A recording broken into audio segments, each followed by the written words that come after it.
குட்டீஸ், இன்றைக்கி நம்ம யானையும் நண்பர்களும் கதை பார்க்கலாமா? ஒரு காட்டில் ஒரு யானை தனியாகவே இருந்துச்சான். அதுக்கு ஃப்ரெண்ட்ஸ்னு யாருமே இல்லையாம்.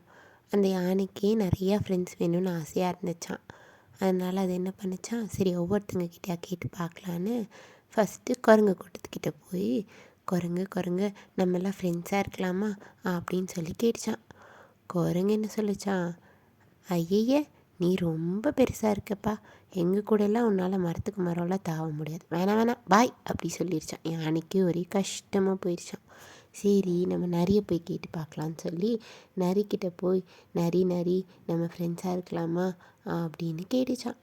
நரி என்ன சொல்லிச்சான், வேண்டாம் வேண்டாம் நீ ரொம்ப குண்டாக இருக்க, உன் கூடலாம் நான் ஃப்ரெண்டாக இருந்தால் நல்லாவே இருக்காது அப்படின்னு சொல்லிடுச்சான்.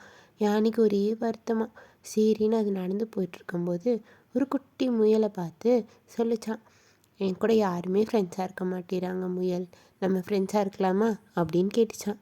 உடனே முயல் என்ன சொல்லிச்சான், வா யானை எனக்கும் ரொம்ப ஜாலி, நம்ம ஃப்ரெண்ட்ஸாகவே இருக்கலாம், நீயும் நானும் எப்போவுமே விளையாடலாம் அப்படின்னு சொல்லி முயலும் யானையும் ஃப்ரெண்ட்ஸ் ஆகிட்டாங்களாம். அப்புறம் ஒரு நாள் திடீர்னு காட்டுக்குள்ளே ஒரு பெரிய புலி வந்துச்சான். எல்லா அனிமல்ஸும் ரொம்ப பயந்துட்டாங்களாம். எங்கே போய் ஒளியறதுனே தெரியலையாம். பயந்து நடுங்கிட்டு இருந்தாங்களாம். புலியும் பசியாக இருந்துச்சான். அப்போ நம்ம முயல் என்ன பண்ணிச்சான், நைஸாக ஓடி போய் யானையை கூட்டிகிட்டு வந்துருச்சான். யானை புலி முன்னாடி வந்து நின்றுச்சான். அப்புறம் புலியை மிரட்டி துரத்தி ஓட விட்டுருச்சான். புலியும் யானையை பார்த்து பயந்து ஓடி போயிடுச்சான் குடுகுடுன்னு.